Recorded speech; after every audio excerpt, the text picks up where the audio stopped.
Shalom, selamat malam sahabat-sahabat Miracle. Puji Tuhan, kita bertemu lagi pada hari ini, hari Minggu, 6 Februari 2022. Tidak terasa ya, waktu berputar begitu cepat. Sekarang kita berada di hari Minggu lagi ya. Puji Tuhan, saya yakin dan percaya kita semua sudah beribadah, menikmati berkat Tuhan pada hari ini. Tamu kita pada malam hari ini, sahabat-sahabat Miracle, tamu yang spesial yang akan bersaksi buat kemuliaan nama Tuhan. Bagaimana Ibu Ninyo Mantistawati sampai percaya kepada Tuhan Yesus. Dahulu tidak pernah tahu dengan Tuhan Yesus ya. Tetapi apa yang terjadi? Apa yang Ibu selidiki? Apa yang Ibu sampai menantang gitu ya. Ibu menantang, pelajari sampai akhirnya Ibu bisa mengakui Yesus adalah Tuhan. Nah, sahabat-sahabat Miracle, silakan dibagi di grup-grup rohani ya, dan di beranda-beranda sahabat Miracle agar supaya lebih banyak yang diberkati, lebih banyak jiwa yang kita bisa jangkau. Mari kita sambut dengan sukacita tamu kita pada malam hari ini, Ibu Ninyo Mantistawati. Shalom, selamat malam Ibu. Halo, selamat malam. Apa kabarnya? Puji Tuhan, luar biasa. Luar biasa. Dari senyuman Ibu, benar ya, luar biasa kita bisa Amin, merasakan, melihat sukacita dari Ibu. Ibu seperti biasanya, kita buka dengan doa ya, dan saya ajak Ibu, mari kita berdoa bersama-sama. Bapa di sorga, terima kasih. Pada malam hari ini kami sangat bersukacita. Kami kedatangan tamu yang spesial yang akan bersaksi buat kemuliaan nama Tuhan. Kami berdoa, segala perangkat yang kami gunakan, laptop, ataupun handphone, bahkan jaringan internet, semua berjalan dengan baik dan lancar. Kami juga berdoa agar supaya kami diurapi dengan Roh Kudus, terutama pesaksi kami, Ibu Tistawati, untuk bersaksi pada malam hari ini, agar semuanya seturut dengan kehendak Bapa di sorga. Terima kasih ya Tuhan Yesus untuk berkat-Mu pada hari ini. Kami buka program Miracle TV pada malam hari ini di dalam nama Tuhan Yesus Kristus, Juru Selamat kami yang hidup. Haleluya. Amin. Dan seperti biasanya Ibu, satu ayat Alkitab sebagai pembuka. Saya bacakan Bu ya. Yohanes 17 ayat 21.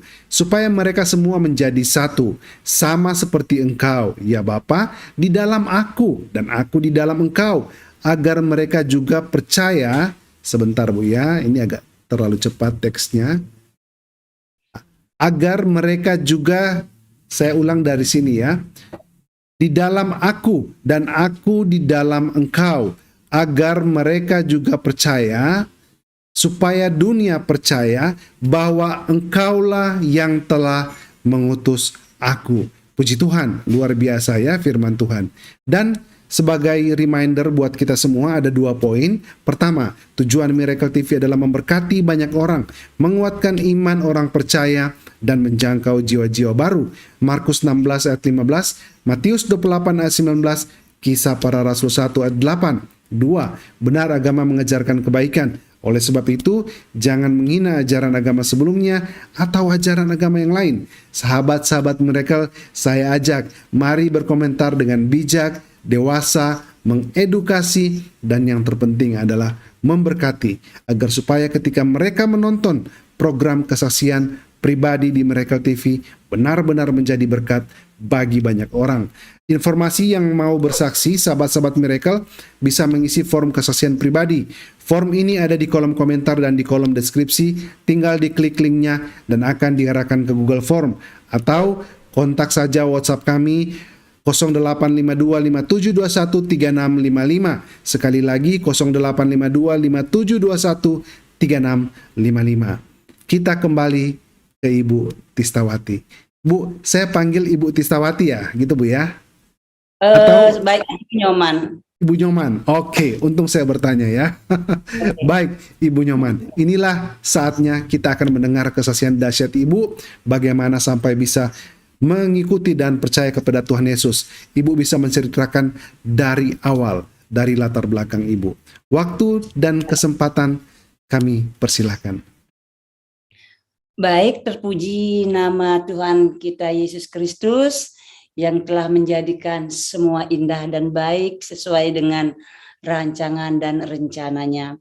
Saya mau berkesaksian bagaimana awal saya mengenal Tuhan Yesus sebagai Tuhan dan Juru Selamat saya secara pribadi.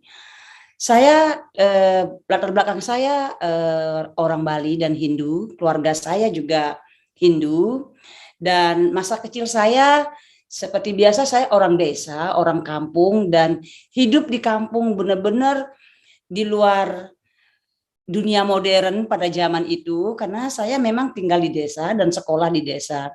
Mulai saya pergi ke kota itu pada waktu SMA, tapi itu juga bukan di kota-kota yang seperti Denpasar.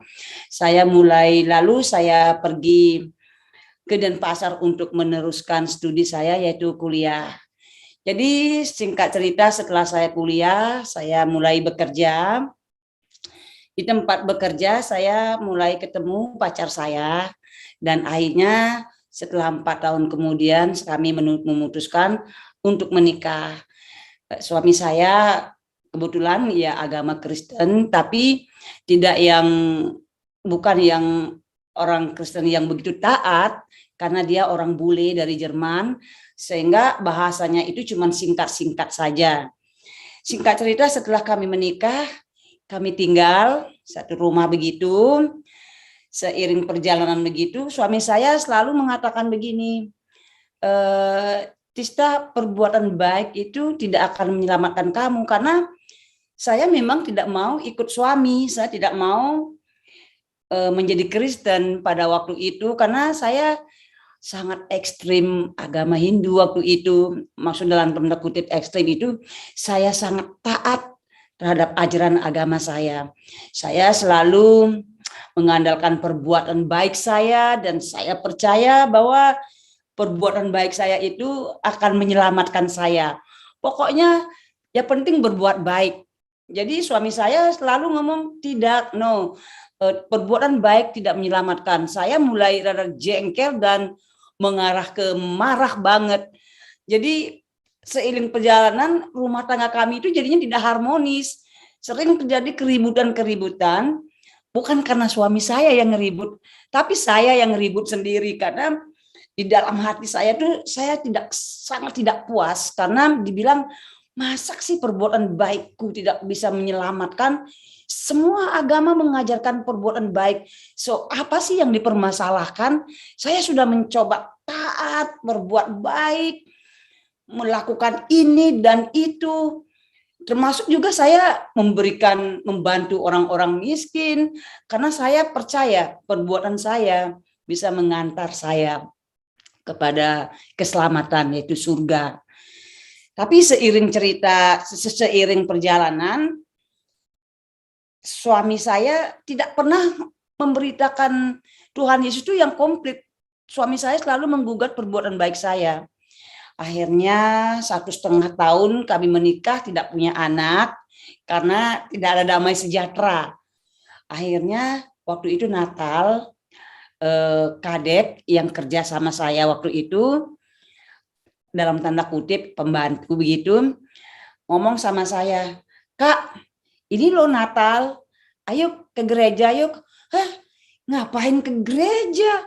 Kadang kan tahu saya Hindu dan benar-benar Hindu. Nah, kakak kan menikah, jadi ikutlah, ya sekedar aja kan. Baiknya kan begitu, istri ikut suami. Udahlah Kak, ini gimana status kakak ini? Hindu bukan, Kristen kagak, nanti mau mati kemana? Ayolah Kak. Jadi setelah pertimbangan yang sangat matang, akhirnya saya memaksa diri saya ke gereja. Sangat memaksa. Oke deh, demi suami, demi lingkungan sosial, oke deh, kita ke gereja deh. Tapi jangan masuk ke ruangan gerejanya, kita duduk di luar gitu. Ya udah, akhirnya saya ke gereja. Waktu itu ramai gereja, saya duduk di belakang, nggak mau masuk karena dosa. Bagi saya waktu itu masuk gereja itu adalah dosa yang sangat mengerikan. Hanya saya duduk di belakang, terus hati saya berdoa. Saya bilang, oke Yesus, kalau engkau memang Tuhan seperti kata orang dan kata suamiku, oke, bikin aku hamil. Tuhan kan bisa kan? Akhirnya ya udah pulang kan saya ke rumah. 2 bulan kemudian saya positif hamil. tentu tidak pernah memikir bahwa kehamilan itu karena doa saya. Karena doa kepada Tuhan Yesus, saya masa bodoh aja. Tapi sempat sih berpikir, mungkinkah itu doaku yang di gereja? Nggak mungkin lah, masa sih? Akhirnya hari berlalu, saya hamil. Ketika itu mungkin hamil 7 bulan begitu. Saya punya bisnis online, reservation online. Udah gitu namanya baliwan.com. Waktu itu lagi ngetop banget, sibuk, dan saya bener-bener making money, bener-bener sibuk dan menghasilkan uang. Waktu itu sibuk. Saya punya karyawan satu dari Karangasem. Tiba-tiba dia cerita jam 11 malam dia telepon saya. Ibu, tolong doakan kakak saya kecelakaan katanya. Hah, kecelakaan? Iya, sudah dokter bilang sudah tidak ada kemungkinan untuk hidup terkecuali mujizat Tuhan. Tolong doakan saya di gereja. Hah? Saya terkejut banget, kenapa di gereja ya? Padahal saya berhari-hari bersama dia di kantor dan dia tahu kalau saya itu memang orang Hindu. Hindu yang baik lagian. Tapi saya tidak tahu kenapa dia minta saya doakan di gereja. Karena adiknya itu kecelakaannya memang parah. Otaknya radang karena terbentur, hatinya juga memar, tertusuk benda tajam kayak gitu karena rusuknya patah 3. Jadi memang secara medis memang dokter sudah angkat tangan waktu itu. Jadi karena dia telepon saya jam 11 malam begitu dan besoknya hari Minggu, ya udahlah, karena saya menghargai dia, karena saya sayang sekali dia benar-benar karyawan yang baik. Jadi besoknya ya udah saya ke gereja sama mbaknya ini. Sampai di gereja saya bilang lagi, Dek, jangan masuk ya Dek ya. Kita di luar aja. Saya bilang, enggak apa-apa, yang penting kita ada di gereja. Waktu itu saya berdoa lagi. Yesus, kalau memang Engkau Tuhan bagi semua orang, ini aku di sini. Kalau memang Engkau Tuhan, Engkau bisa menyembuhkan. Itu ada orang di rumah sakit Sanglah yang sudah diponis tidak bisa sembuh, tidak bisa diselamatkan. Oke, kalau memang Engkau Tuhan, ya udah, Engkau mampu kan, Engkau berkuasa kan. Begitu. Sebenarnya saya sih bukan berdoa ya, tadi sekedar untuk mencari tahu begitu. Hanya selesai itu gereja bubar, kami pulang. 3 hari kemudian, hari Rabu, kalau nggak salah Rabu, si karyawan ini datang ke kantor kan. Jadi waktu dia datang nih saya udah berdebar hati saya. Kalau saya tanya dia, ini wajar, nanti takutnya menambah sedih dia. Karena takutnya jawabannya, sudah meninggal Bu, sudah diaben atau apa, sudah dikubur, whatever. Saya ada rasa enggan bertanya, tapi kalau nggak ditanya juga saya nggak sopan gitu kan, karena dia kan karyawan yang saya sangat hargai sekali. Hanya saya memberanikan diri. Maaf Tut, gimana? Si Komang gimana keadaannya? Berdebar-debar saya nanyakan. Udah Bu, sudah kembali ke ruang biasa untuk pemulihan. Hah? Saya terkejut. Bener Tut? Iya Bu, itu loh bener Bu. Sudah di ruang pemulihan sekarang, menunggu obat-obat berikutnya untuk kesembuhan. Saya terus dalam pikiran saya, masak sih? Akhirnya benar, memang benar sampai sekarang sembuh dan sudah punya anak 3 mungkin dan berada di Karangasem. Ya singkat cerita, setelah itu, tapi saya mau percaya, oh kagak. Saya malah ngomong, itu mungkin kebetulan aja dokternya salah diagnosis atau mungkin dokternya salah pikir. Yang saya pikirkan itu dokternya yang nggak beres waktu itu. Saya nggak pernah berpikir masa sih aku mustahil. Bagi saya itu tidak terjadi. Yang saya pikirkan itu dokternya salah diagnosis. Ya udah berlalu begitu saja, saya tidak pernah ada dampak apa-apa dalam iman saya waktu itu. Saya mengalir begitu, saya lupa aja begitu. Akhirnya jalan singkat cerita selanjutnya, sekarang mbak saya yang ada di rumah saya. Awalnya karyawan saya, sekarang mendekat mbak saya. Mbak saya punya kakak cowok 1, sakit sangat parah, dan ini benar-benar sudah dalam keadaan mati.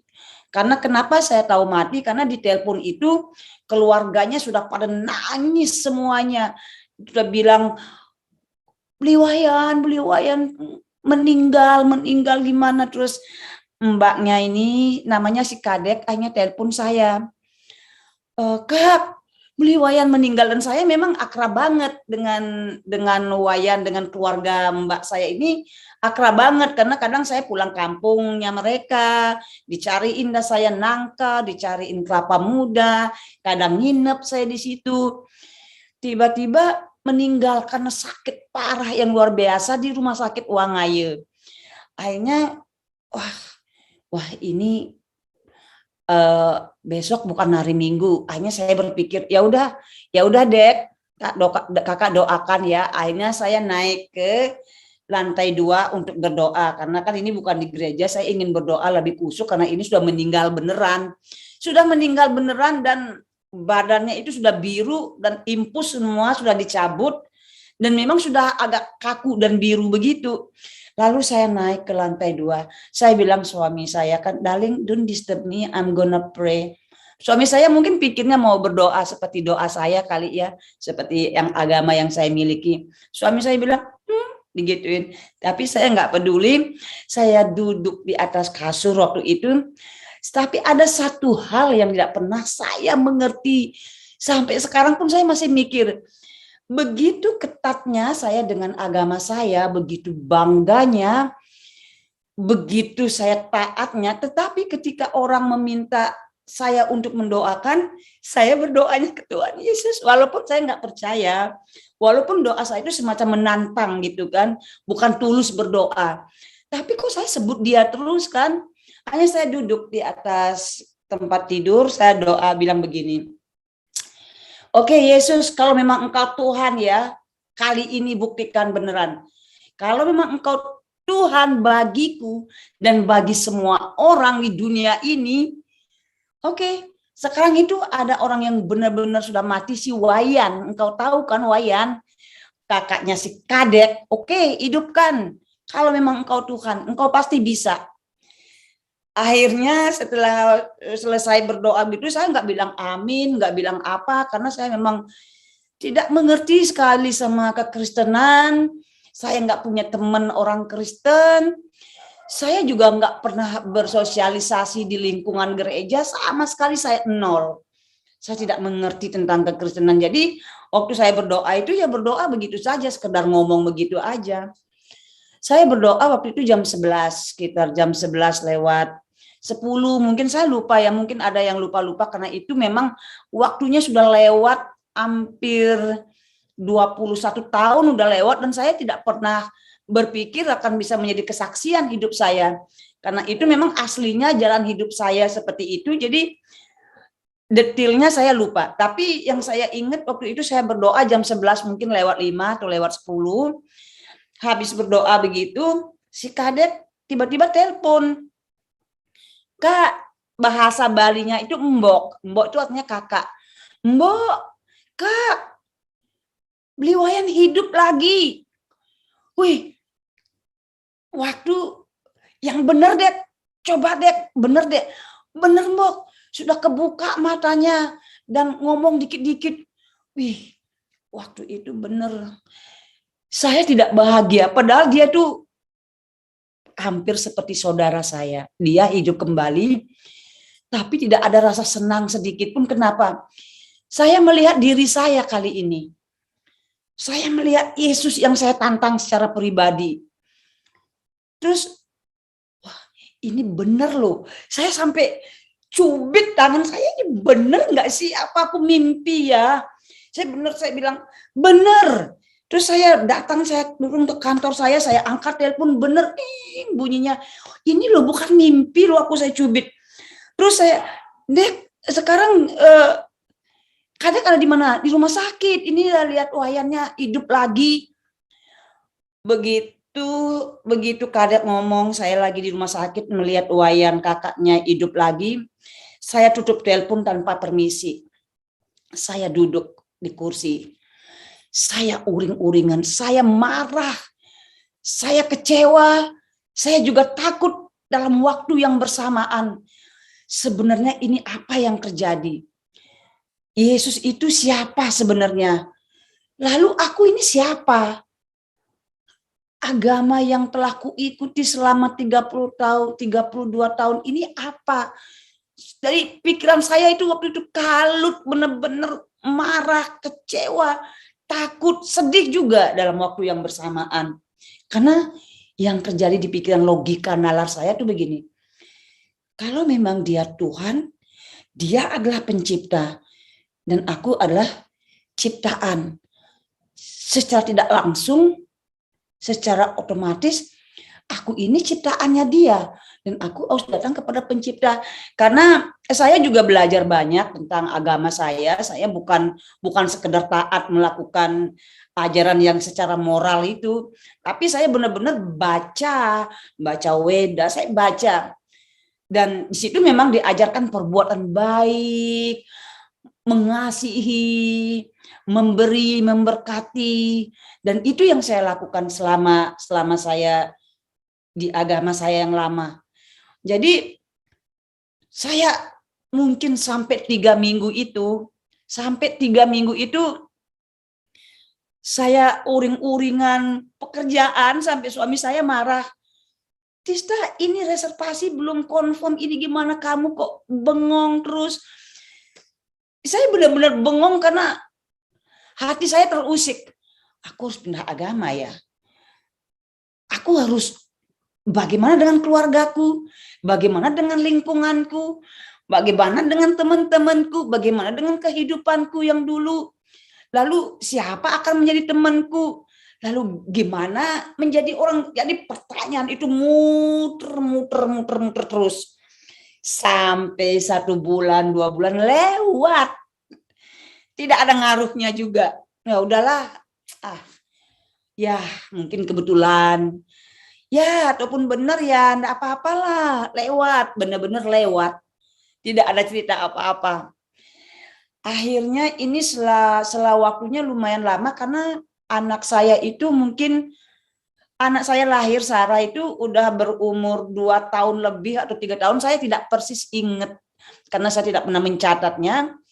Sekarang kali ini anak saya pincang kakinya, secara fisik saya bisa lihat membelok ke belakang begitu. Saya tanya ke kadek mbaknya ini, Dek, sempat jatuh enggak? Enggak, Kak. Ini benar-benar saya rawat baik, jaga baik. Dan saya percaya karena kalaupun sempat jatuh sampai menimbulkan kaki belok ke belakang dan pincang, dan saya yakin pasti ada memar. Pasti ada luka gores.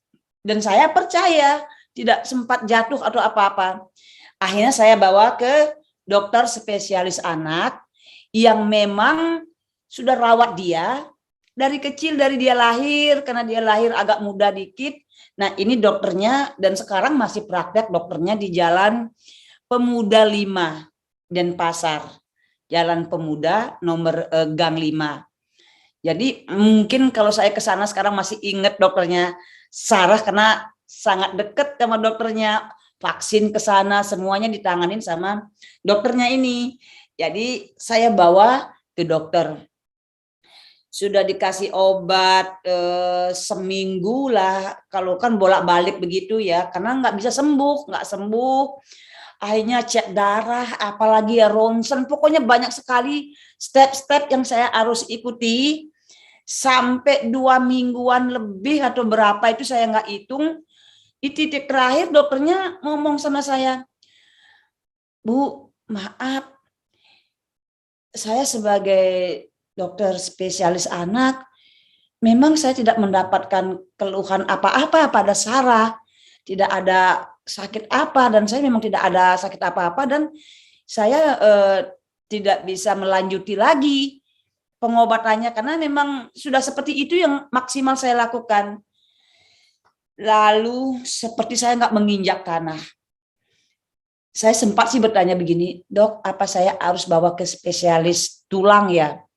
Dokternya sempat tersinggung.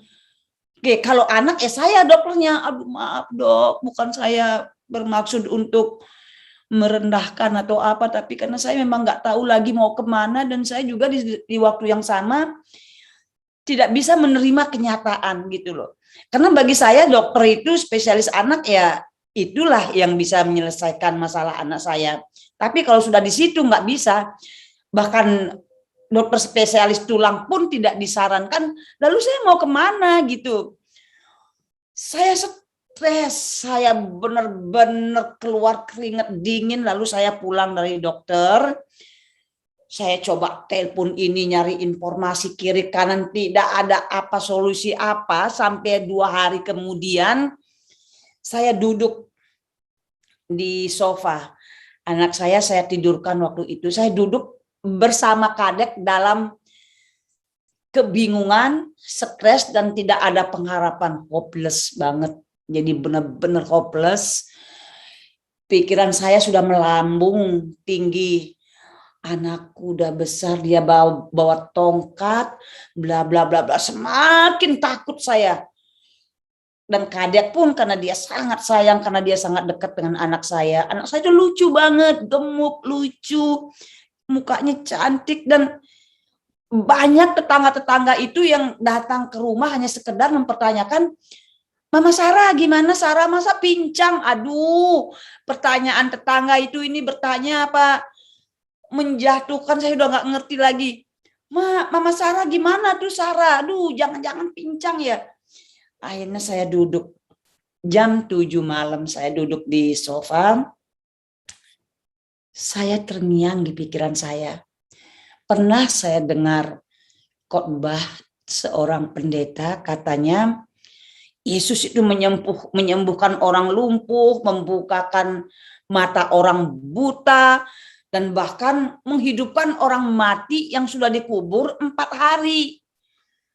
Saya ingat begitu, lalu saya bilang sama Kadek, Dek, ingat deh pernah dengar yang kayak gini. Lah, kita loh sudah pernah ke gereja, Dek.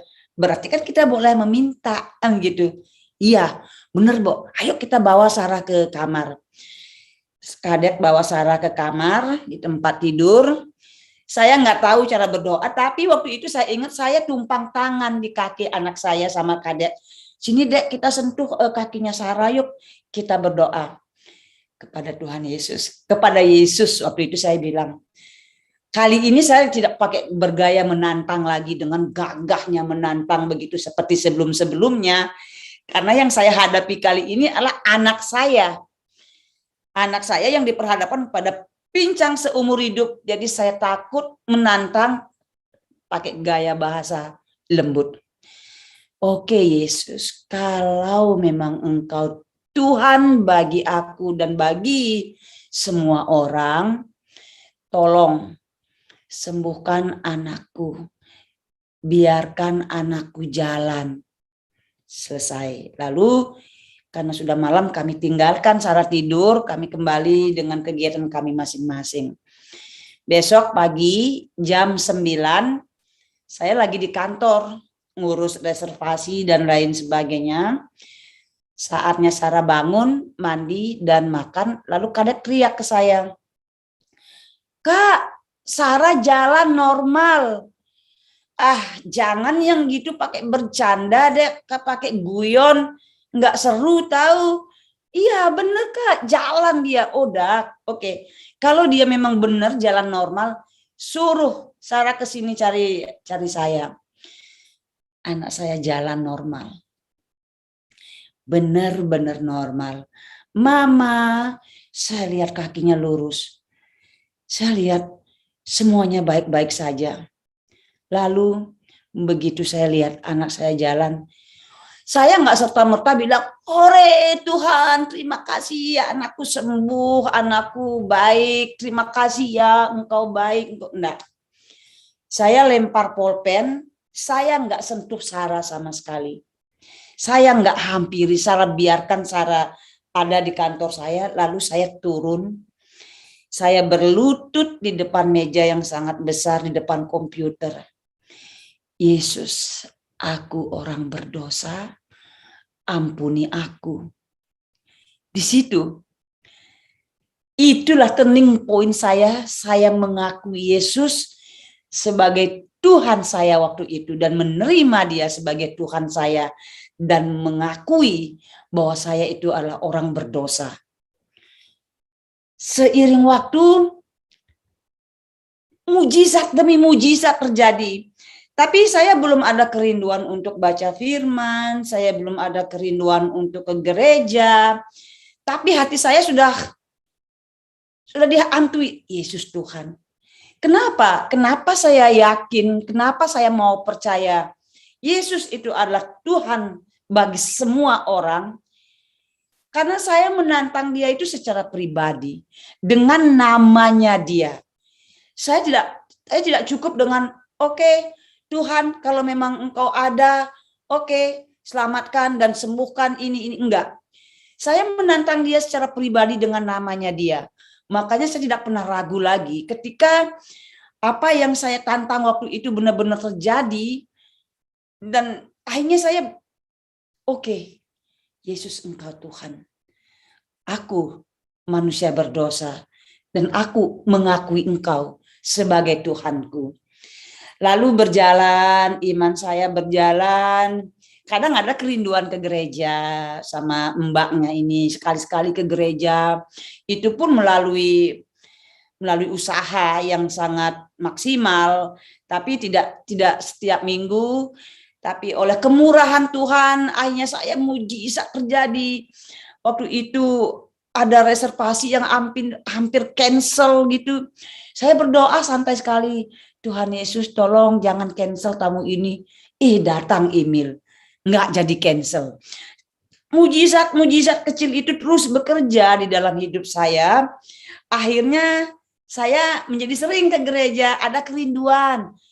Oke, ke gereja. Atau juga suami juga orang Kristen.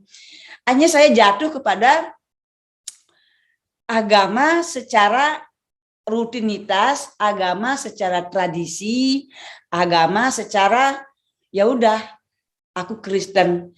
Saya tidak mengerti pengajaran sama sekali. Ke gereja, seiring ke gereja, hanya ada kerinduan baca firman, baca Alkitab, tapi nggak ngerti apa. Itu pun kadang-kadang saya komplain, banyak pertanyaan, saya baca banyak pertanyaan, hanya saya bertanya kepada pastor, ini apa artinya, kok begini, kok ini kayak Hindu, ini, tapi tidak dapat pernah jawaban yang pasti sama sekali. Tetapi ya udahlah, tetap ke gereja. Akhirnya suatu saat saya baca Alkitab di bawah pohon Kamboja, terus tiba-tiba saya dengar ada suara Tista gitu. Saya lari naik langsung ke lantai 2 ke kantor suami saya. Darling, did you call me? Saya bilang, suamiku, apakah engkau memanggil aku? No, tidak. Jangan ganggu aku, katanya. Oke, saya turun lagi. Begitu saya baca lagi sampai kena panas-panas itu, saya tetap baca. Sekali lagi ada panggilan Tista. Ini kali ini pasti suamiku panggil. Saya naik lagi lari. Saya tanya lagi apakah dia panggil saya? Enggak ada. Jangan lagi ganggu aku, katanya, karena dia lagi bikin sesuatu. Saya turun lagi ketiga kalinya. Saya dengar lagi suara Tista. Saya naik lagi sekali. Saya tanya, kamu yakin kamu nggak bermain, nggak bercanda, nggak panggil aku? Tapi dari muka suami saya udah marah sama saya nih, merasa terganggu. Hanya saya duduk, oke. Saya lupakan apa yang terjadi. Lalu lagi 2 harinya saya pergi ke gereja. Di situ saya mendengarkan khotbah, ada firman yang berkata, pasturnya berkhotbah berbicara firman, biarlah orang mati menguburkan orangnya yang mati. Itu ada di Matius 8 ayatnya yang ke-22. Bayangkan kan, saya mendengar firman, tetapi Yesus berkata kepadanya, ikutlah aku dan biarlah orang-orang mati menguburkan orang-orang mati mereka. Saya tertampar, muka saya tertampar, itu dilema. Aduh, ini apa sih yang sebenarnya di dalam kekristenan terjadi? Masa ada orang mati menguburkan orang mati? Wah, jangan-jangan ini ada magic di dalam kekristenan. Saya lucu sekali, sampai sekarang saya lucu banget. Jangan-jangan ini ada magic yang luar biasa di dalam kekristenan, di dalam Yesus. Kok bisa ya orang mati menguburkan orang-orangnya yang mati? Di pikiran nalar saya yang belum mengerti kebenaran, yang belum mengerti firman, saya berpikirnya seperti ini. Ada orang mati mau dikubur kayak begitu, orang mati, terus biarlah orang mati menguburkan orang-orangnya yang mati. Kayak istilahnya kayak apa ya? Orang mati kayak mayat hidup, tetapi menguburkan mayat hidup juga. Hanya saya sempat takut. Wah, ini apa ini? Habis itu pulangnya itu saya diam. Saya diam, saya nggak berani ngomong. Suami saya sempat tanya, Dista, kamu ke gereja hari ini? Iya, aku ke gereja. Oh, gimana di gereja? Oh, enggak, baik-baik aja. Saya nggak berani jawab ke dalam hati saya. Aku bener nggak ini ya? Aku bener nggak ke gereja ya? Kok bisa ya di dalam Alkitab dikatakan orang mati menguburkan orang-orang mati? Wah, ada magicnya ini. Duh, seperti apa? Akhirnya singkat cerita, lama-lama saya berpikir, akhirnya waktu itu saya pindah rumah. Ada sofa di situ. Saya sudah rindu lagu-lagu pujian tuh yang saat teduh 60 menit itu. Saya selalu putar kan. Saya menangis hampir 3 bulan, saya menangis di sofa itu. Yesus, kalau memang Engkau Tuhan beneran, jangan bikin aku takut. Itu apa artinya firman itu? Aku nggak ngerti. Ada magic atau apa ya, aku tolong, aku mau belajar firman, bawa aku ke tempat di mana aku bisa belajar dan bisa mengerti. Aku nggak mau ketakutan gitu. Jadi 3 bulan saya menangis di sofa itu, bukan duduk di sofa tapi giniin muka sambil menangis, bener-bener air mata ini menangis, pingin ada tempat di mana saya bisa belajar firman, supaya saya tahu gitu. Akhirnya setelah 3 bulan ya saya pikir berlalu begitu, anak saya waktu itu lagi di bukan TK sih, kayak playgroup gitu. Saya lagi nganter anak saya ke playgroup, tapi saya bawa Alkitab juga, sambil nganter, sambil nunggu, sambil baca. Kalau kan penasaran ini apa sih maksudnya, saya baca-baca begitu, tiba-tiba ada cewek ibu-ibu menghampiri saya. Dia tanya saya, Ibu lagi baca apa? Saya bilang, aduh maaf, saya lagi baca Alkitab, tapi saya bukan orang suci, tapi saya bukan orang pinter, saya cuma baca-baca doang, tapi saya nggak ngerti gitu. Akhirnya teman saya ini namanya Kova, ya, Ibu mau belajar sama saya di tempat yang saya sudah biasa belajar? Mau. Di mana itu? Akhirnya oke, lagi 2 hari kita ketemuan di sini, kita pergi ke sana sama-sama. Ya, akhirnya saya nggak sabar nih menunggu teman saya kan. Akhirnya besoknya saya ditelepon. Jadi ya ketemuan besok ya. Ini kita ketemuan di KFC. Nanti baru samaan ke tempatnya. Oke, siap. Akhirnya saya belajar bersama-sama di situ. Nangis air mata. Sepanjang waktu itu belajar terus saya nangis. Karena apa? Karena ayat yang dibahas itu benar-benar seperti yang saya mau. Dibahas per kalimat, maksudnya apa, ininya apa itu. Oh, oke. Saya nangis, lalu saya dihibur sama teman-teman di situ. Is oke. Ibu baik-baik aja, tenang aja. Di sini kita akan belajar. Di sini kita akan lebih lagi mengenal. Oke. Akhirnya saya belajar. Lalu waktu itu tanggal 28 November saya masih ingat, suami saya ke Singapura. Jadi suami saya di Singapura, saya ada di rumah bersama mbaknya dan anak saya.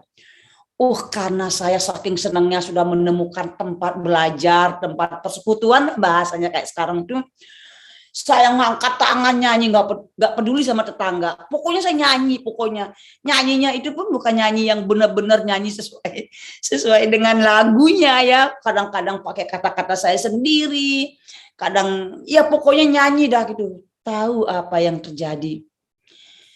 Saya melihat salib di langit tanggal 28 November. Saya benar-benar melihat salib di atas terbentang kayak gitu. Saya kucek mata saya, masih ada di situ. Saya kucek lagi mata, apa ini ya beneran? Benar-benar salib di langit terbentang besar sekali kayak gitu. Saya sempat takut. Kok bisa ada salib di atas, apa ini maksudnya? Langsung saya menangis, menjerit. Tuhan, aku takut Tuhan, tapi aku tahu Engkau ada di sana, Engkau mengasihi aku Tuhan. Pimpin aku Tuhan, pimpin aku terus. Aku mau menyerahkan hidupku Tuhan di tanggal 28 November. Dari situ saya telepon teman saya. Saya nggak sendiri, nggak mau saya mengalaminya sendiri kan. Saya telepon teman saya, "Hei, aku melihat salib. Kamu bisa lihat nggak? Di atas, di langit." Teman saya sambil bawa telepon, "Enggak, aku nggak lihat. Saya sendiri yang lihat salib." Ini bener nggak? Coba benerin lihat, di langit ada salib. Coba lihat, cek ulang lagi sekali. Teman saya udah muter-muter di halamannya, nggak ada. Ternyata salib itu buat saya. Ternyata Tuhan nggak pernah berhenti menyatakan kasih-Nya. Tuhan nggak pernah berhenti menyapa saya. Tuhan tidak pernah berhenti membuktikan bahwa Dia itu ada. Bahwa Dia itu adalah Tuhan bagi saya.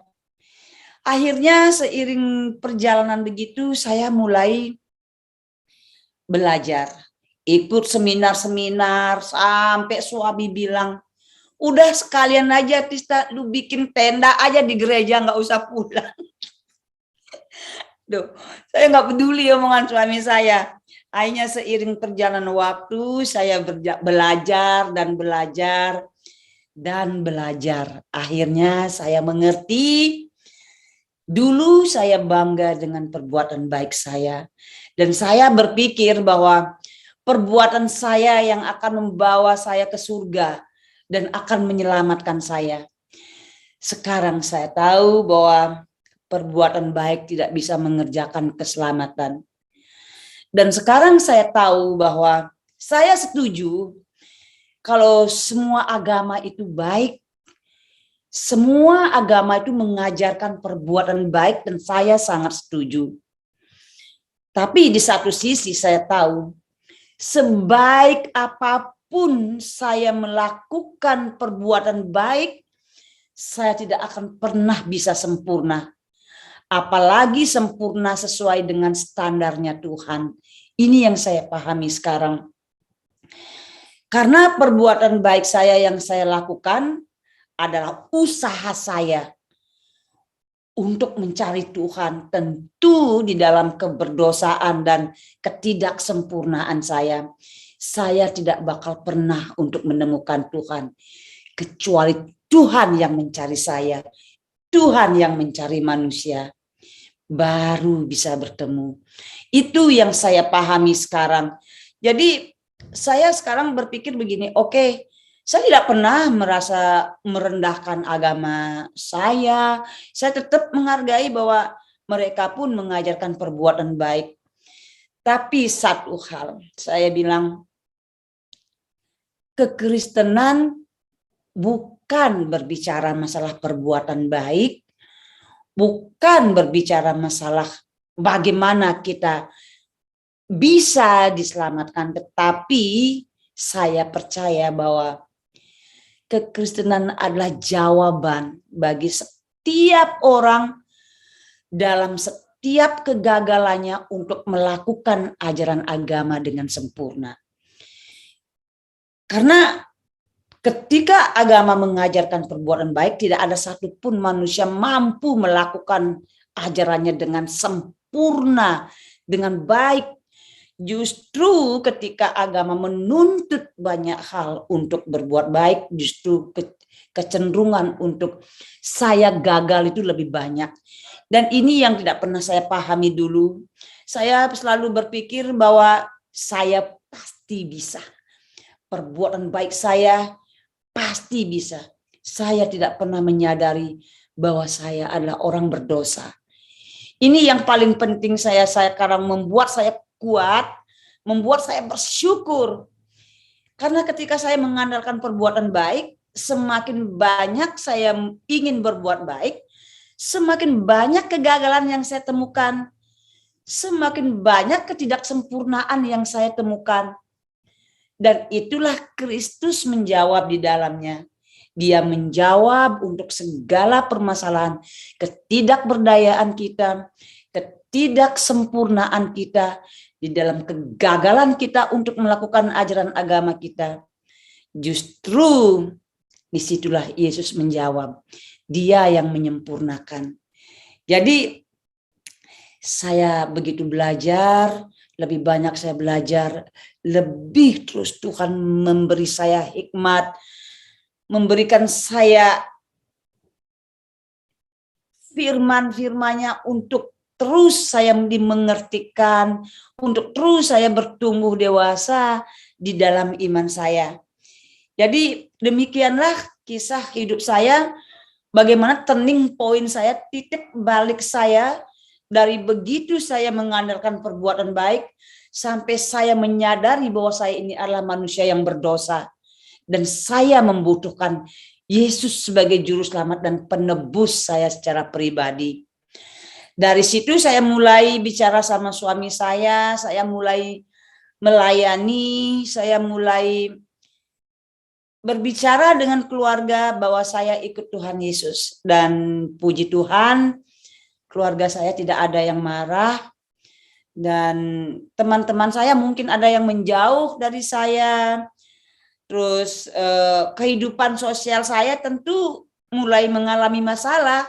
Karena sekarang saya mulai beralih ke dalam kegiatan kekristenan. Saya tidak lagi terlalu banyak menghabiskan waktu saya seperti dulu. Ngomongnya juga saya mulai belajar bicara. Tidak lagi seperti zaman-zaman saya bebas bercanda kayak seperti dulu. Itu pun karena kemurahan Tuhan yang mengajarkan saya untuk tidak berkata dengan sia-sia. Jadi mulai dari situ suami saya juga responnya sangat baik. Dibilang, kok bisa? Siapa yang ngajarin kamu, Tista, sampai kamu bisa seperti ini? Terus saya bilang, Tuhan Yesus sendiri. Saya juga berkesaksian dengan suami saya. Awalnya saya malu kan. Awalnya karena saya menolak, karena saya tidak mau percaya. Terus akhirnya sebenarnya diam-diam saya sudah mulai sharing dengan orang-orang yang saya kenal. Sudah mulai saya belajar lagi ke grup-grup yang lebih besar. Akhirnya begitulah saya bertumbuh menjadi anak Tuhan. Dan semoga kesaksian singkat saya boleh menjadi berkat bagi setiap orang yang mendengar dan boleh menguatkan iman saudara-saudara saya yang di dalam Tuhan Yesus. Saran saya, teruslah berdoa, teruslah mencari, dan bagi yang mendengar kesaksian saya siapapun, Yesus itu memang adalah Tuhan dan Dia berkenan ditemukan bagi orang yang berseru kepadanya. Jangan pernah putus asa. Tuhan Yesus sangat setia dan mengasihi semua orang. Sekian kesaksian saya. Untuk sementara ini saya serahkan kembali waktunya ke Bapak Frankie. Terima kasih. Luar biasa ya. Luar biasa kesaksiannya, singkat, jelas, dahsyat, powerful. Kita berikan kemuliaan buat Tuhan Yesus ya. Benar-benar kesaksian yang sungguh membangun iman. Simple ya, tidak terlalu komplikasi lah, artinya kesaksian ibu ini straightforward. Jadi memang ibu ceritakan dengan jelas ya bagaimana ibu mengalami Tuhan. Tapi di balik kesaksian yang sederhana ternyata begitu dahsyat ya. Saya pertama mulai diberkati ketika suami ibu mengatakan perbuatan baik tidak menyelamatkan. Ini kata-kata yang memberkati, kata-kata yang mengedukasi sebenarnya ya. Jadi kita belajar pada malam hari ini, sahabat-sahabat Miracle, saya juga belajar, ya tidak masalah kan, kita bisa mengucapkan hal itu juga kepada orang lain ya. Perbuatan baik tidak menyelamatkan. Akhirnya Ibu Ibu Nyoman mulai penasaran, kok bisa perbuatan baik tidak menyelamatkan? Saya sudah melakukan segala kebaikan gitu ya. Tetapi luar biasa. Di dalam pencarian yang Ibu lakukan, Tuhan turun tangan. Roh Kudus menuntun. Ibu menantang, Tuhan terima. Apa yang Ibu ingin challenge ya, dengan kesembuhan, dengan bahkan yang sudah divonis sudah meninggal ya saat itu ya. Tetapi tidak ada yang mustahil bagi Tuhan. Karena di kitab suci, di firman Tuhan jelas, Tuhan kita dulu, sekarang, selama-lamanya sama. Dia menyembuhkan orang sakit, ya kan, membuat orang bisa melihat, orang buta bisa melihat, orang mati dibangkitkan. Berarti mujizat Tuhan dulu, sekarang, selama-lamanya tetap ada. Luar biasa. Dan terjadi di dalam kehidupan ibu. Ini sangat membuat kita sangat dikuatkan dengan kesaksian dari ibu, karena Tuhan kita adalah miracle worker, jadi pembuat mujizat. Jadi hal itu adalah hal yang biasa bagi Tuhan. Tapi kita tidak mencari mujizat, Bu ya. Kita mencari Tuhan. Ketika kita mengikuti Tuhan, mujizat juga ikut. Karena sumber mujizatnya yang kita ikut ya. Luar biasa.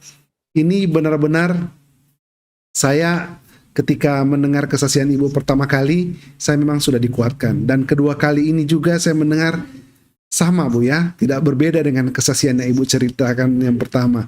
Dan bahkan ibu dokter yang sempat merawat anak ibu yang bernama Sarah, if I'm not mistaken, nama Sarah ya Bu ya? Ya, Sarah. Iya. Dokternya masih ada Bu ya, yang tadi mengatakan masih ya. Nama Dokter Mudite masih ada sekarang di Jalan Pemuda 5 di Denpasar. Wow, saya suka dengan kesaksian ibu karena detil, disebutkan juga dokternya, alamatnya, kapan. Jadi memang luar biasa. Dan dokter sudah angkat tangan, tidak bisa karena tidak menemukan penyebabnya. Tetapi orang yang bersandar kepada Tuhan, jangan angkat tangan ya, karena Tuhan akan turun tangan. Luar biasa. Saya sangat diberkati luar biasa. Dan satu lagi, ini mboknya ini, si Kadek ini sekarang ikut Tuhan Yesus karena melihat kesaksian saya dari awal sampai akhir, dan dia sekarang menjadi anak Tuhan yang luar biasa taatnya. Akhirnya juga dipakai Tuhan dan memiliki kerinduan yang besar mungkin Bu ya, dalam melayani, dalam luar biasa. Memang rancangan Tuhan adalah rancangan keselamatan Ibu ya, bukan rancangan kecelakaan. Puji Tuhan. Kita bergeser ke teman-teman di Zoom. Siapa tahu mereka ingin berbagi dan ingin menguatkan Ibu dengan firman Tuhan. Silakan sahabat-sahabat Miracle, hidupkan mic dan kameranya. Karena kesaksian pada malam hari ini, powerful, so powerful ya. Kita benar-benar dikuatkan dan merasa diberkati. Silakan, ada Pak Paul, ada juga Ibu Nuriza, Pak Julius ya, Pak Yohanes juga, Pak Daniel. Bisa hidupkan mic dan kameranya supaya kita bisa menghemat waktu. Siapa yang mau duluan? Silakan. Pak Paul mau duluan? Boleh hidupkan kamera? Atau Pak Daniel Purba? Silakan Pak. Pak Julius atau Bapak Yohanes? Ya. Mana ini? Mana yang biasa? Ini mereka langsung hidupkan mic dan kameranya. Masih terkagum-kagum mungkin ya dengan kesaksian ibu ya. Mereka lagi mencari mungkin ayat-ayat firman Tuhan yang bisa mendukung ibu ini luar biasa. Ibu Nurisa. Oke. Silakan hidupkan mic dan kameranya ibu jika ingin bertanya ya. Ya, kameranya belum dihidupkan Ibu Nurisa. Bisa dihidupkan? Ibu Nurisa, bisa mendengar suara saya? Halo Pak, bisa, tapi kameranya nggak bisa hidup. Tidak apa-apa, langsung aja Bu. Kesaksian Ibu, ini tadi Bu Nyoman sungguh-sungguh sangat terberkati loh Bu. Luar biasa sama Ibu, sungguh. Amin. Saya sangat terharu ketika Ibu menyadari waktu bersimpu di kaki meja tadi. Saya sempat terharu gitu kan. Ya. Ternyata karya Yesus itu luar biasa sama Ibu. Amin. Semakin lagi ya Bu ya. Amin. Kesaksian lagi. Jadi banyak memberkati semua orang. Makasih ya Pak ya. Sama-sama Ibu Nuriza. Ya, iya benar Ibu. Saya juga tadi merasa kagum karena pertama kalinya Ibu lakukan adalah wow, Ibu langsung mengakui kesalahan Ibu, dosa Ibu ya. Karena apa yang Ibu doakan dijawab sampai beberapa kali akhirnya anak Ibu sembuh ya.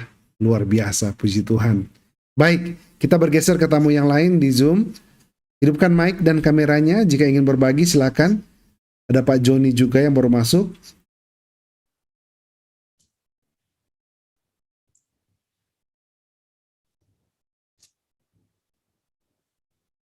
Ya, kalau tidak ada pertanyaan, mungkin saya akan bertanya kembali kepada Ibu Nyoman dan kita akan tutup sesi kesaksian pada malam hari ini.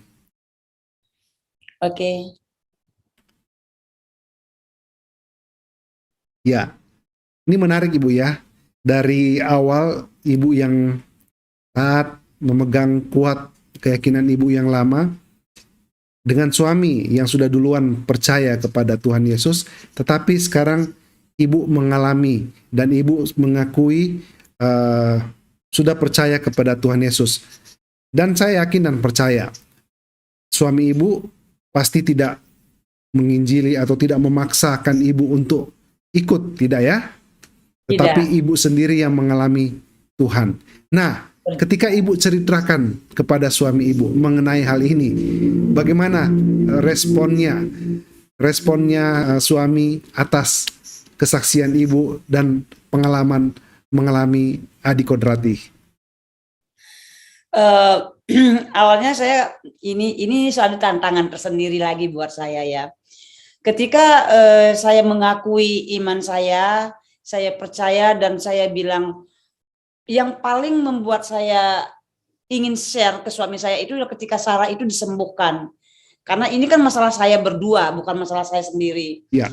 Ketika saya share bahwa Sarah itu sembuh karena doa kepada Tuhan Yesus Kristus, dia tidak senang, maksudnya dia tidak begitu surprise, dia tidak begitu it's normal. Katanya, itulah Yesus dari dulu. Kamu aja yang baru tahu katanya. Jadi iya. Suami saya ini gitu loh. Benar-benar menantang saya. Itu juga yang membuat saya luar biasa ya. Ada sesuatu berarti. Jadi itu normal. Itu memang Tuhan Yesus memang seperti itu dari dulu katanya. Haleluya. Kamu aja yang baru tahu katanya. Iya. Betul sekali Bu ya, jawaban dari suami Ibu benar-benar logik karena memang orang yang hidup di dalam Tuhan pasti hal itu adalah hal yang biasa, mujizat kesembuhan ya, apapun yang dilakukan oleh Tuhan Yesus itu hal yang biasa kita dengar dan alami. Dan suami Ibu mengatakan kamu aja yang baru tahu ya, baru mengalaminya. Wah luar biasa. Harapan saya kan dia, benerkah? Wah hebat nih, hebat Tista ya kamu berdoa. Saya kan masih ada di dunia sana kan. Harapan saya kan Tista kamu hebat. Ternyata enggak. Dia bilang itu biasa. Bagi Tuhan Yesus itu udah biasa gitu. Oke, luar biasa jawabannya ya. Ya, tapi saya ada pertanyaan yang kedua. Dan ini Iya. biasanya pertanyaan yang sering ditanyakan ya. Just like ya mungkin this is the big questionnya. Bagaimana respon saudara-saudara ketika ibu memutuskan untuk mengikuti Tuhan Yesus? Awalnya mereka biasa-biasa saja, is okay kalau memang ya kalau dalam agama saya dulu itu istri memang harus ikut suami, itu memang secara nalarnya begitu. Dari agama saya pun begitu, kalau istri cewek ikut cowok, itu memang sudah menjadi Oh, bagian dari ajaran. Sebenarnya saya nggak mendapat tantangan. Saya mendapat tantangan ketika saya menceritakan sukacita dan keselamatan dari Tuhan Yesus. Apa yang saya alami benar-benar saya berkelimpahan sukacita, saya tidak bisa membendungnya sendiri. Akhirnya saya pergi ke kampung. Waktu itu saya masih naik motor sama anak saya, Sarah, naik sepeda motor, badai di Kintamani itu, gunung di Kintamani itu kadang kabut, saya tetap naik motor sama anak saya untuk memberitakan damai, sejahtera, sukacita dan keselamatan dari Tuhan Yesus. Tapi keluarga saya no comment, lama sekali. Bahkan yang terjadi ialah orang-orang kampung yang menyerang saya. Orang-orang kampung yang menyerang saya, terus pokoknya saya diancam karena keluarga saya dalam tanda kutip memang belum mau percaya, tapi sudah mulai ngomong, oh ya Yesus tuh begini, begini, begini. Akhirnya orang kampung itu mulai bangkit untuk menantang, untuk melawan. Saya dibilang teroris, tapi keluarga saya dipanggil, disesah, keluarga saya dibawa ke suatu pura yang besar, diintegrasi dan lain sebagainya. Hanya saya tarik undur. Di 2 tahun saya untuk mengamankan situasi, saya 2 tahun nggak ke kampung, tapi saya siang malam berdoa dengan air mata. Singkat cerita sampai saat ini semua keluarga saya sudah dibaptis. wow, luar biasa ya. Semua keluarga sudah dibaptis. Ya. Wah, puji Tuhan. Dahsyat ya. Luar biasa Ibu ya. Luar biasa, Iya. luar biasa. Ya, kita percaya satu orang diselamatkan, seisi rumah, satu orang bertobat, seisi rumah diselamatkan. Baik, kita coba kembali ke Zoom ya. Siapa tahu sudah ada pertanyaan dari teman-teman yang di Zoom. Silakan, bisa hidupkan mic dan kameranya. Wow, ada Pak Azan ya. Pak Azan, apa kabar? Ya, kabar baik Pak. Puji Tuhan. Rupanya lagi di outdoor ini Pak ya, lagi di luar ruangan. Ya, saya Ya. langsung kepada Ibu narasumber Pak ya. Silakan, langsung Pak ya. Ya. Selamat malam Ibu. Malam. Pertanyaan saya, perjalanan iman Ibu bersama keluarga besar Ibu mempercayai Tuhan Yesus sebagai juru selamat lebih banyak menggunakan logika atau hati nurani? Saya pakai iman, Pak. Ya, iman itu berada di logika atau di hati nurani menurut pengalaman Ibu? Hasan ini Iman, pertanyaannya iman alat membingungkan dasar saja. dari segala sesuatu untuk berharap dan percaya tanpa kita melihat. Jadi saya percaya semua berawal dari anugerah Tuhan, Pak. Dan iman akan mengalahkan nalar dan hati nurani.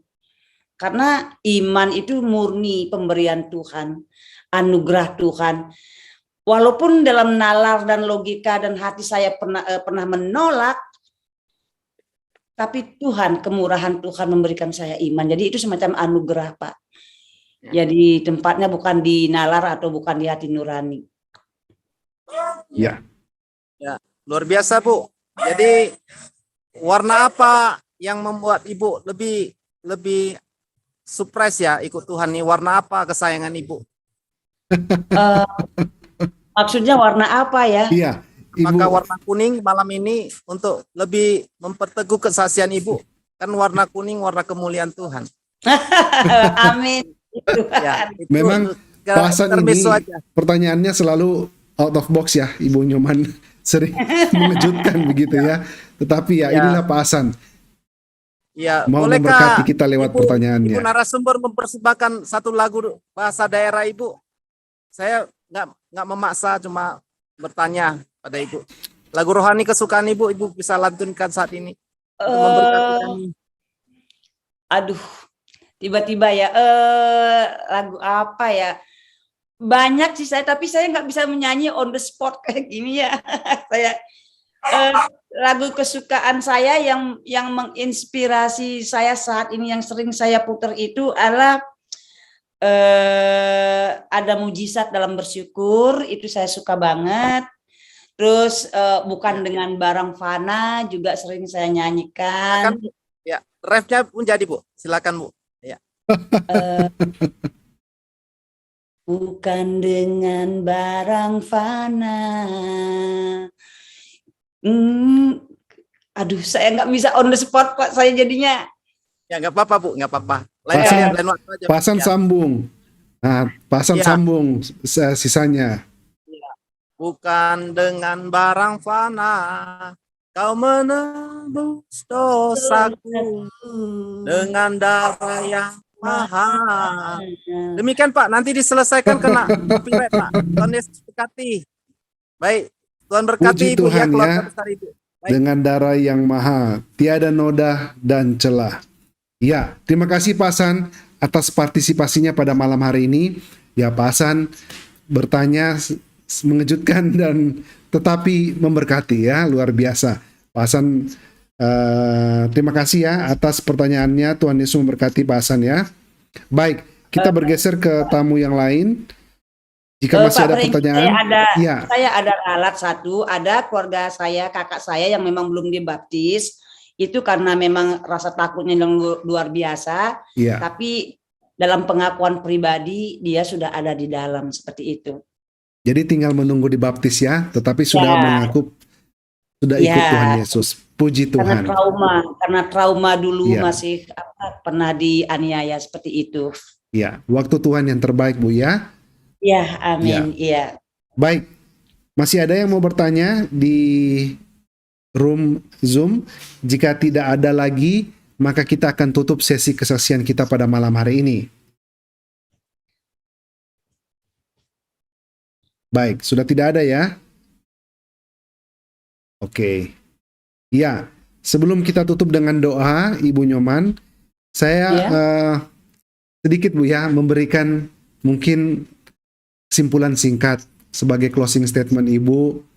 Barangkali pada saat ini yang menonton pernah mengalami pergumulan seperti Ibu. Ada pesan-pesan apa yang Ibu ingin sampaikan kepada mereka? Silakan Ibu. Yang seiman atau yang belum ya?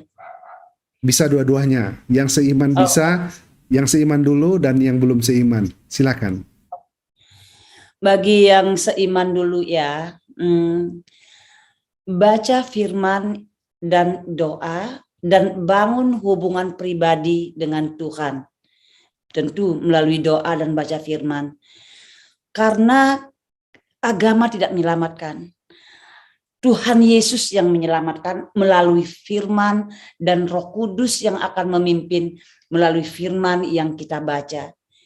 Jadi doa dan baca firman dan memiliki hubungan pribadi dengan Tuhan secara pribadi, itulah yang disebut dengan percaya dan melakukan kehendaknya. Yang mengasihi aku, yang melakukan kehendakku, Tuhan Yesus bilang. Jadi itu pesan saya bagi saudara-saudara yang sudah percaya kepada Tuhan Yesus. Baca firman, doa, membangun hubungan pribadi dengan Tuhan dan melakukan firman-Nya. Bagi saudara-saudari yang belum percaya, saya berdoa bagi semua orang dalam syafaat saya, carilah Tuhan dengan segenap hati. Tuhan itu ada, carilah dan sebutlah. Bahkan seperti kesaksian saya tadi, saya bahkan di dalam konteks menantang. Tetapi Yesus itu benar-benar Tuhan dan Juru Selamat kita. Dialah yang membayar dosa hutang kita, supaya kita bisa diselamatkan, supaya kita bisa disempurnakan bukan karena usaha perbuatan baik kita, tetapi oleh pengorbanan Yesus di kayu salib yang telah menggantikan hukuman atas dosa-dosa kita, konsekuensi dosa kita. Yesus telah menggantikan, Yesus telah membayar di kayu salib sehingga kita disempurnakan, dibenarkan oleh pengorbanannya di kayu salib, sehingga kita tidak dalam keadaan berdosa waktu meninggalkan dunia ini. Percayalah kepada Tuhan Yesus. Dia sangat baik dan dia sedang menunggu seruan dan permohonan Anda. Terima kasih, Tuhan Yesus memberkati. Amin, luar biasa ya. Baik, kita akan menutup dengan doa Ibu Nyoman, dan saya ajak mari kita kembali berdoa. Kita menutup sesi kesaksian pribadi pada malam hari ini. Tuhan Yesus, terima kasih. Pada malam hari ini kami sudah mendengar kesaksian yang luar biasa dahsyat dari Ibu Nyoman Tistawati. Kami sangat mengucap syukur dan kami sangat bersuka cita pada malam hari ini. Koneksi internet berjalan dengan baik. Perangkat-perangkat yang kami pakai juga berjalan semua dengan lancar. Kami berdoa khusus kepada Ibu Nyoman ya Tuhan. Apapun pergumulan beliau yang dia hadapi saat ini, Tuhan Yesus tetap campur tangan, tunjukkan kuasa agar supaya segala pergumulan dimenangkan di dalam tangan kasih Tuhan Yesus. Apa yang menjadi kerinduan di dalam pelayanan atau di dalam keluarga, dari keluarga besar dan keluarga Ibu Nyoman Tistawati, Tuhan Yesus buka jalan agar supaya Tuhan keluarga ini benar-benar dipakai, diberkati luar biasa, ditambah-tambahkan berkat jasmani, berkat rohani ya Tuhan. Berkat perlindungan juga dicurahkan kepada keluarga ini ya Tuhan. Mereka benar-benar keluarga yang mengasihi Engkau. Kami juga berdoa ya Tuhan kepada sahabat-sahabat Miracle yang ada di Zoom, Facebook, dan YouTube. Berkat yang sama juga Tuhan Yesus curahkan kepada mereka. Apa yang menjadi pergumulan, apa yang menjadi kerinduan mereka, Tuhan Yesus tetap campur tangan agar semuanya dapat berjalan seturut kehendak Bapa di sorga.